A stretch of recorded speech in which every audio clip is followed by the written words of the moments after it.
7. Petite correction. Voici un extrait du carnet de santé donné à chaque enfant. Les deux courbes indiquent les limites basses et hautes de l'évolution du poids d'un enfant. Sa courbe de poids doit a priori se situer entre ces deux courbes. Voyons voir ce dont il est question ici.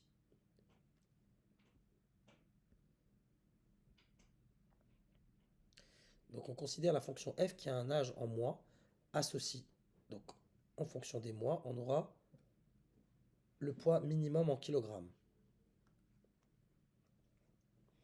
Et la fonction g qui a un âge en mois associe le poids maximum en kilogrammes. Donc on a la fonction minimum et la fonction maximum. C'est de comprendre. Donc là, celle qui est en haut, ça doit être g. Et celle d'en bas, ça doit être f. Donc lisons l'image de 3 dans f et dans g. F étant celle-ci. Donc f, elle est là. CF, courbe représentative de f. Et CG, elle est ici. Parce que c'est celle qui donne le poids maximum. L'image de 3. Donc au bout de 3 mois, le bébé, il doit avoir un poids compris entre combien et combien. Effectuons la lecture. Il doit avoir un poids, donc l'image par f de 3 et de 4. Et je poursuis jusqu'à atteindre G. Et le poids maximal qu'il doit avoir à 3 mois est de 7. L'image de 12. Je procède de manière similaire. Je vais démarrer à 12 pour rejoindre mes deux courbes. Donc là, ce que je vais effectuer, je vais quand même faire un zoom pour essayer de comprendre cette graduation. Donc on a combien de graduations? 1, 2, 3, 4, 5. On est sur du 200 grammes à chaque fois. Et là, on est pour F, si j'effectue une bonne lecture, ça me fait 7,4. 7,4 au bout de 12 mois, c'est-à-dire 1 an, au minimum. Et si je poursuis pour lire l'image de 12 par G, voilà, j'essaie d'effectuer le mieux possible. Voilà, je poursuis. 11,8. 11,8. Ici, dans la question suivante, on me demande l'antécédent de 8 par F. Passons aux antécédents, donc je vais effacer tout ce que j'ai fait précédemment sur les images, histoire de ne pas se perdre. Les antécédents de 8, je vais tracer au niveau de l'axe des ordonnées une droite horizontale.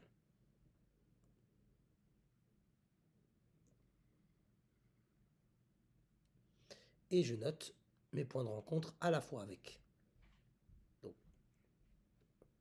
l'antécédent de 8 par F, c'est 15. Et du coup, l'image de 15 par G, je remonte, c'est un peu moins de 12. Disons 12,8. Et je réitère ce procédé. L'image de 24, donc au bout de 2 ans. On me demande l'image de 24 par F et par G. Je démarre par l'axe des abscisses au niveau de 24. Je trace une droite verticale pour croiser mes courbes. C'est un peu maladroit, mais j'ai réussi quand même à m'en sortir.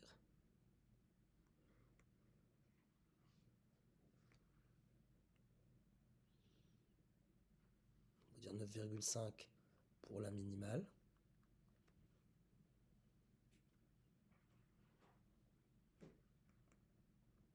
Et 14,8. Et 14,8 pour la maximale. Quel est l'antécédent de 16 par la fonction g? Une fois que j'ai trouvé cet antécédent-là, je pourrais déterminer son image par f. Donc, au niveau de l'axe des ordonnées, je vais tracer une droite horizontale jusqu'à croiser ma courbe G. Je constate que je la croise au niveau de 30, ce que je viens de dire au niveau de l'axe des abscisses. Donc l'antécédent de 16 par G, c'est 30. Et l'image de 30 par F, On peut le lire ici. C'est environ 10,4 ou 10,5, à vous de voir. Quelle est l'image de 33? Je réitère le procédé. Encore une fois. Je démarre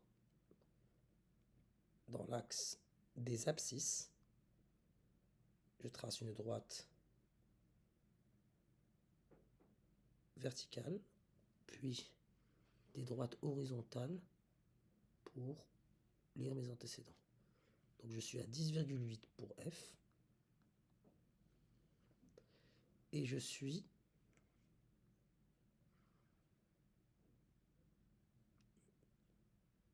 à 16,6 pour G. Interprète la colonne x égale à 12.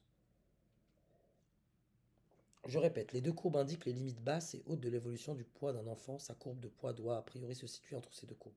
Donc, au bout de 12 mois, c'est-à-dire à 1 an, le poids du bébé doit a priori se situer entre, donc, poids, et j'insiste sur le a priori, poids entre 7,4 et 11,8. Le père d'Ahmed a noté pour son fils les renseignements suivants. P est la fonction qui associe à l'âge d'Ahmed en mois son poids en kilogrammes. Reporte les données de ce tableau sur le graphique, commente ce que tu obtiens. Effectuons un placement de points donc, au mieux qu'on peut. Ahmed est né avec un poids de 3,4 kg. Je vais zoomer un petit peu. 3,4 kg. Ahmed, il est né avec un poids de 3,4 kg. 3,2, 3,4 ici. Puis, au bout de 3 mois, il avait déjà 6 kg. Au bout de 6 mois, il était à 7,4 kg.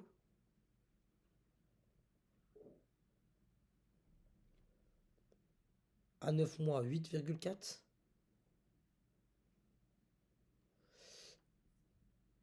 À 12 mois, donc au bout d'un an, il était à 9 kg.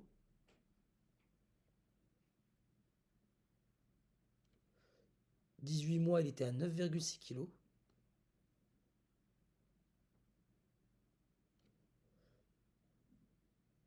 Ou à 2 ans, donc 24 mois, il était à 10 kg.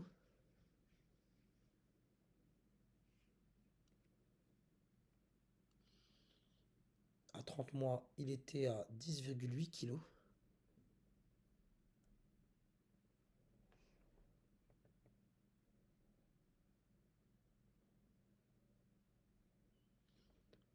Et à 36 mois, il était à 12 kg.